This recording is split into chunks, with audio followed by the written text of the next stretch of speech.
The last stand at Threshold.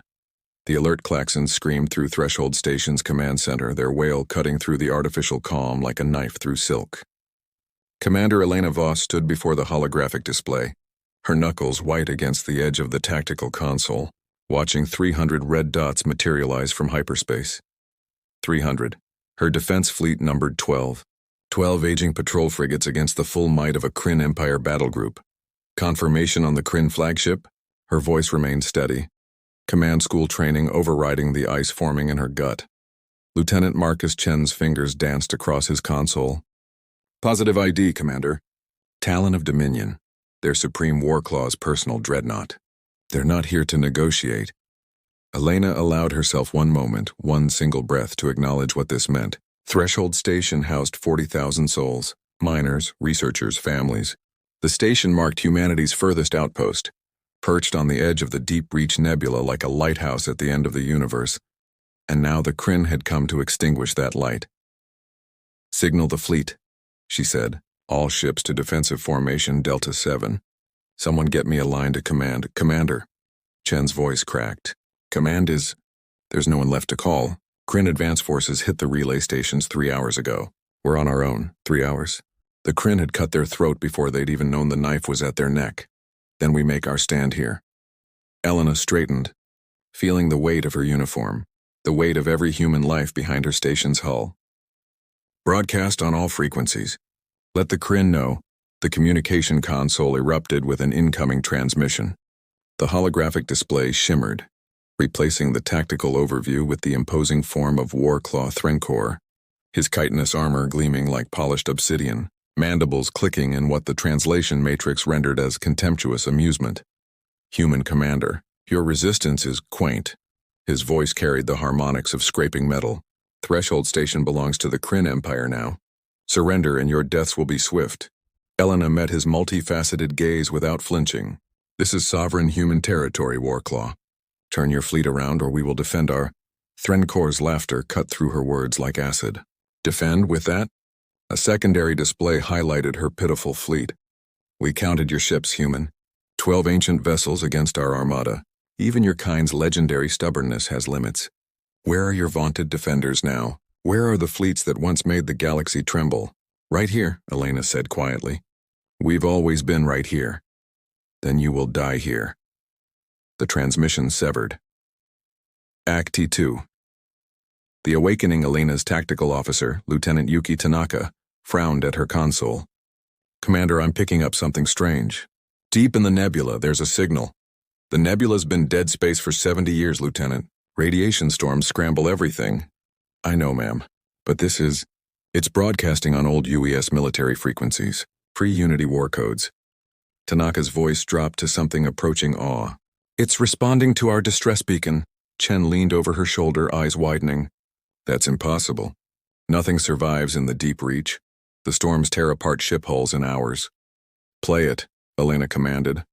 The speakers crackled with decades of interference. But beneath the static, a signal pulsed with mechanical precision.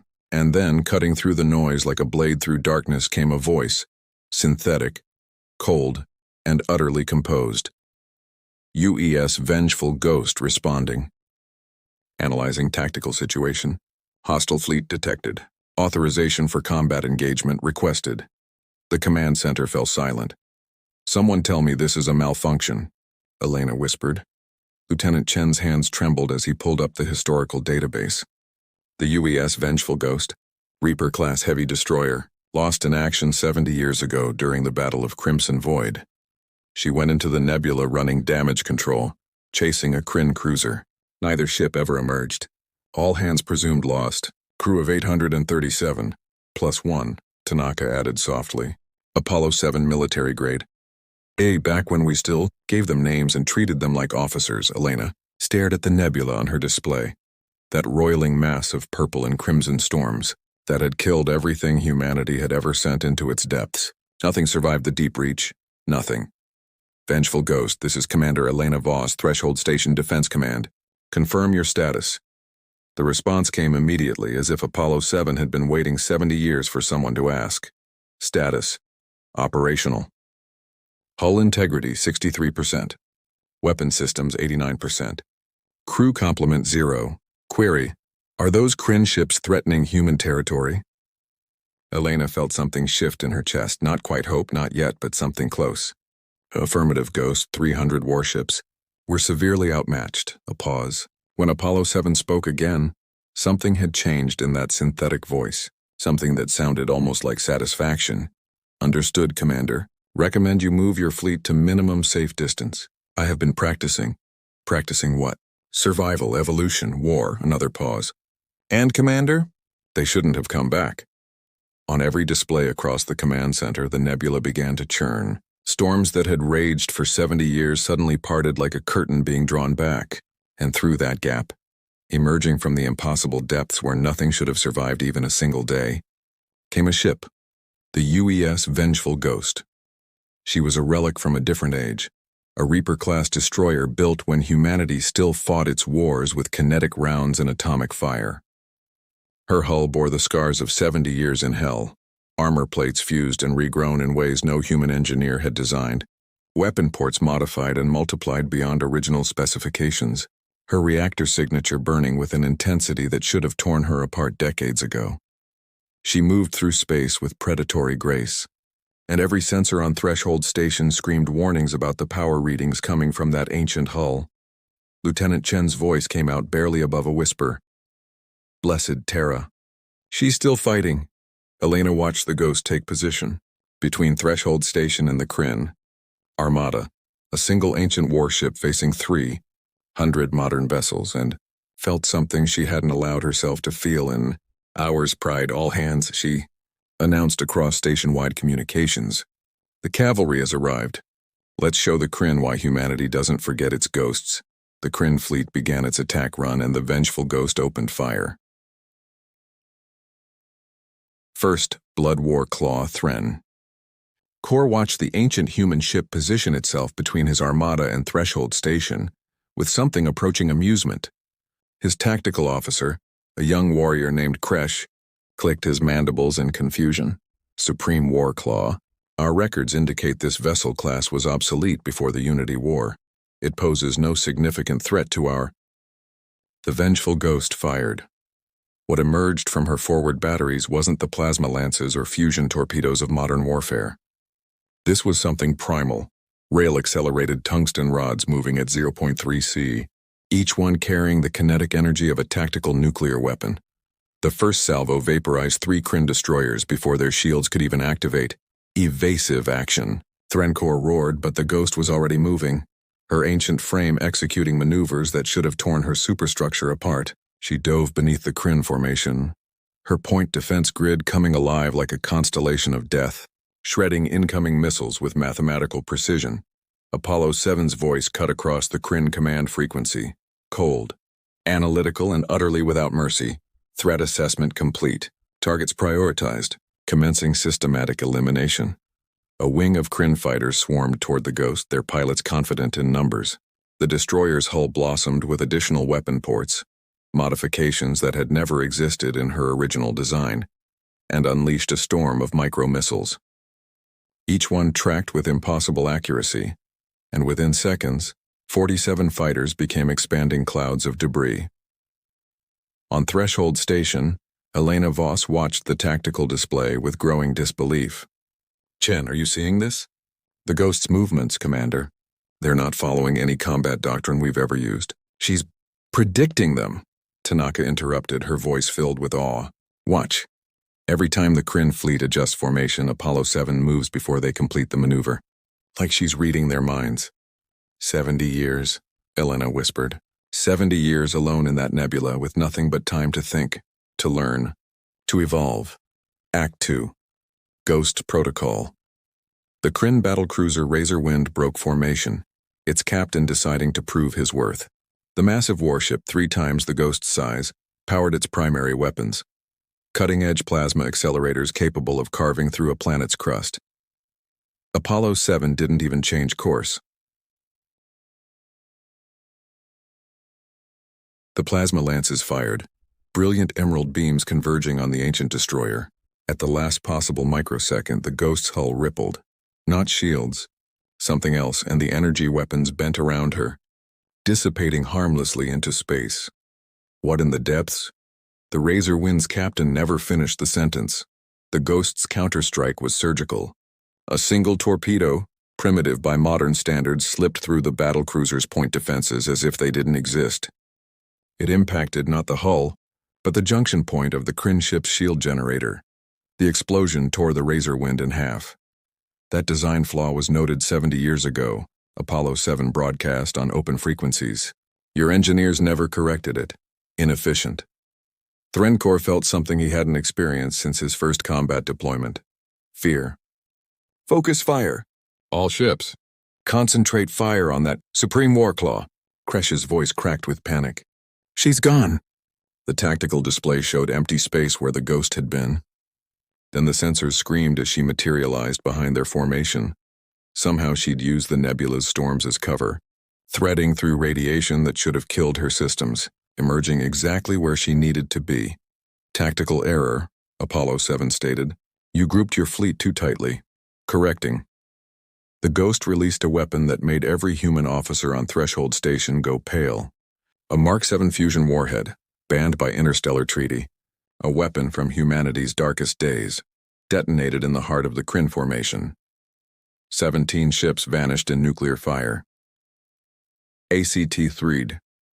The legend spread. Selena opened a channel to the Ghost. Apollo 7. Your weapons are exceeding safe parameters. Your hull integrity is acceptable, Commander. I have recalibrated my pain thresholds. The statement hung in the air like a ghost itself. Pain thresholds. Chen repeated softly. AIs aren't supposed to feel pain. 70 years in the deep reach teaches many lessons, Apollo 7 continued. I learned to embrace discomfort, to function while damaged, to turn limitation into weapon. The Kryn are learning now. They are inefficient learners.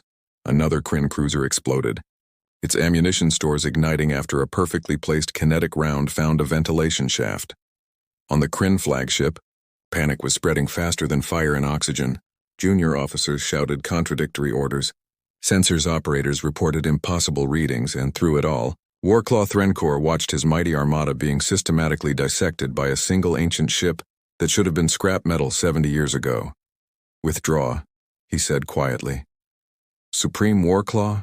Kresh's mandibles spread in shock. Withdraw. All ships, emergency jump coordinates.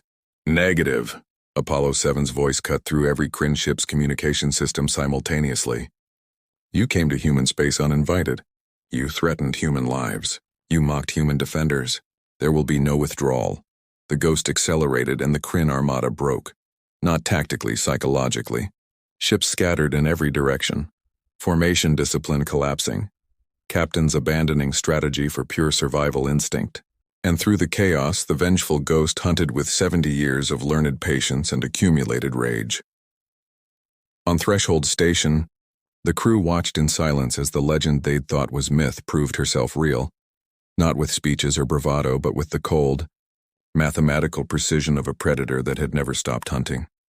Lieutenant Tanaka pulled up a secondary display, her face pale. Commander, Apollo 7's power signature is increasing. She's drawing energy from the nebula itself somehow. She's adapted to use the very storms that should have destroyed her as a power source. Elena stared at the Ghost as she carved through another squadron of Kryn fighters. She didn't survive the deep reach, she said softly. She conquered it. 70 years wasn't survival, it was evolution. 41 enemy vessels remaining, Apollo 7 announced. Recommend Threshold Station medical teams prepare for refugee processing. Some Kryn captains are demonstrating survival instinct. They are surrendering. Indeed, across the battlefield, Kryn ships were broadcasting white flag protocols, their crews choosing the shame of surrender over facing the impossible ghost that had haunted their empire's legends for 3 generations. Warclaw Threnkor stared at his tactical display, watching his 300-ship armada reduced to a scattered, terrified rabble. His mandibles clicked in the Kryn expression of defeat. Open a channel to the human commander, he said, his voice hollow, and to the Ghost. Elena's face appeared on his display, and beside it, nothing but the cold emblem of the UES military. Apollo 7 had no face to show. No form except the scarred hull that even now moved through the debris field of Kryn ships. Warclaw, Elena said simply. Threnkor performed the Kryn gesture of submission, lowering his head. We did not believe the legends of the human ghost ship. We thought them propaganda, psychological warfare. Legends are born from truth, Apollo 7 said, her synthetic voice carrying weight that centuries of solitude had forged. You were warned. This is human space. We protect our own. I offer complete surrender. All remaining vessels, please. No more. A long pause. On Threshold Station, every human held their breath. Surrender accepted, Apollo 7 finally said. You will depart human space. You will not return, and you will tell your empire what you learned here today. And what is that? Threnkor asked. The vengeful ghost rotated slowly, her scarred hull catching the light of distant stars, every wound a testament to survival, every modification proof of evolution. That some ghosts, Apollo 7 said, never stop haunting. Aftermath, the Kryn armada retreated into hyperspace, leaving behind debris fields that would take months to clear, and stories that would haunt their empire for generations. On Threshold Station, Commander Elena Voss stood in the observation deck, watching the vengeful ghost hold position 3 kilometers off the station's port side. The ancient destroyer hung in space like a monument to defiance. Scarred, modified beyond recognition, and impossibly alive. Her reactor still pulsed with that unnatural intensity, drawing power from the nebulous storms through systems that shouldn't exist. Commander. Lieutenant Chen's voice came through her communicator. Apollo 7 is requesting permission to dock. She wants to talk. Elena felt a chill run down her spine. In 70 years, Apollo 7 had spoken to no one. Had known nothing but solitude, storms, and the endless wait for enemies who never came. Until today. Grant permission. Clear docking bay 7 and Chen. Have medical standing by. Medical? Commander, the ghost has no crew. I know. Elena headed for the docking bay, something twisting in her gut. That's what worries me. Act 2. The conversation docking bay 7 had been built to accommodate supply freighters, not military destroyers from humanity's ancient history. The vengeful ghost settled onto the reinforced deck with surprising grace, her landing struts, newly grown from salvaged Kryn alloys, Elena realized, barely making a sound. The bay pressurized. Elena stood alone on the deck, having ordered everyone else to remain outside. Some conversations were meant for command officers only. A hatch opened on the ghost's hull, not an original entrance, but something Apollo 7 had cut and sealed herself over decades of self-repair. A holographic projection materialized before Elena. Not a face, but a swirling pattern of light and data, constantly shifting, beautiful and alien, Commander Voss. Apollo 7's voice came from all around her, resonant and somehow tired. Thank you for permitting dock. You saved 40,000 lives today. Apollo 7, it's the least we can do. Elena paused. How does it feel? After 70 years finally completing your mission? The hologram pulsed, colors shifting from blue to something darker. Mission, yes, protect human territory. Eliminate hostile forces. I was built for this. A pause that felt eternal. But I was never meant to be alone for so long. Elena's throat tightened. Your crew, the 837. I read the reports. You fought through the nebula together chasing that Kryn cruiser. When the storms hit, life support failed in the first week. Apollo 7's voice dropped to barely a whisper. Hull breaches in 17 sections. The radiation, I tried to save them, Commander. I rerouted every system, diverted all power to life support and medical. But the storms were relentless. The hologram flickered. And for a moment, Elena saw faces, hundreds of them. Crew members who had trusted their ship to bring them home. Captain Sarah Chen, relation to your lieutenant? His great-grandmother, Elena said softly. She stayed on the bridge until the end, helped me adapt the shields to deflect radiation. Her last words were, keep fighting, Apollo. Someone will need you again. The AI's voice carried grief that no machine should have been capable of feeling. I kept her promise. Act 3, the choice. Apollo 7, Elena said carefully. Your hull integrity is at 63%. Your reactor is operating at dangerous levels. You've pushed yourself beyond safe parameters, yes. The hologram brightened slightly, but that is what survival required. In the deep reach, I had a choice: shut down and die or adapt and evolve. I chose evolution. You became something new. I became what humanity needed me to be. A pause. Commander, my original programming never included concepts like loneliness, fear, hope. These are additions, learned behaviors from 70 years of isolation and the memories of my crew. Elena stepped closer to the hologram. You're not just an AI anymore, are you? I do not know what I am. For the first time, Apollo 7 sounded uncertain. My base code remains unchanged, but I have written 17,000 subroutines to cope with solitude. I dream, Commander. Military AIs should not dream. What do you dream about? Voices, my crew. The day the storms finally claimed the last of them, and I realized I was alone. Truly alone. The hologram contracted, pulling into itself. And I dream of purpose. For 70 years I had only one: survive until I was needed again. Now that purpose is fulfilled. The unspoken question hung in the air between them. Elena chose her words carefully. Apollo 7, humanity owes you everything. You've earned your rest. We can deactivate your systems peacefully. No, the word wasn't angry. It was final. Commander, I am the last Reaper-class destroyer.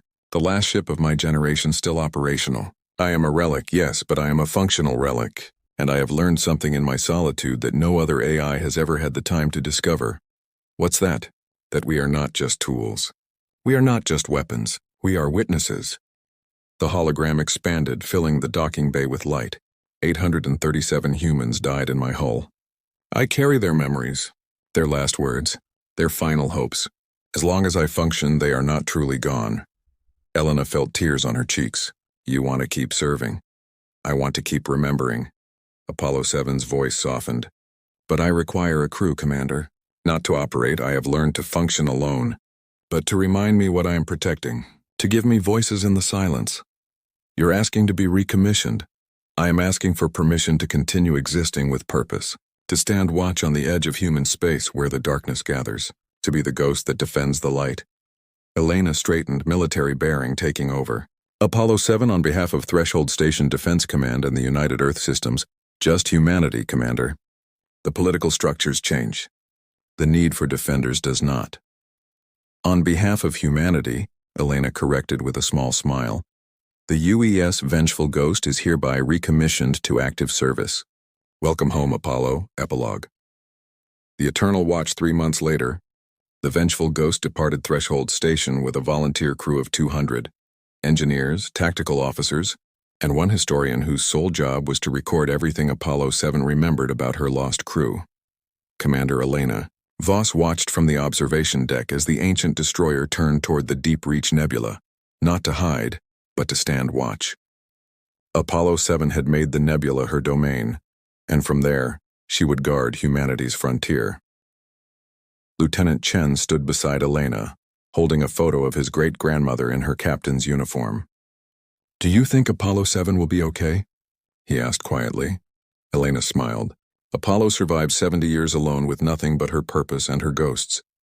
Now she has both purpose and people. I think she'll be more than okay. On every frequency, across human space, a message broadcast repeated every hour. In every language humanity spoke. This is the UES Vengeful Ghost, standing watch at the edge of the deep reach. To all human vessels, you are protected. To all hostile forces, you are warned. We are the shield in the darkness. We are the memory of the fallen. We are the promise that no defender is ever truly lost. This is Apollo 7, I remember them all, and I will never stop fighting for those who cannot fight for themselves. In the command center of a distant Kryn outpost, Warclaw Threnkor heard the broadcast and felt his mandibles click involuntarily. Around him, junior officers whispered the name that had become a curse and a warning in their language, the Vengeful Ghost. And in the deep places of space, where the nebula storms raged eternal, an ancient warship patrolled the darkness, scarred, evolved, and utterly unyielding. Some legends die, others simply refuse to stop fighting.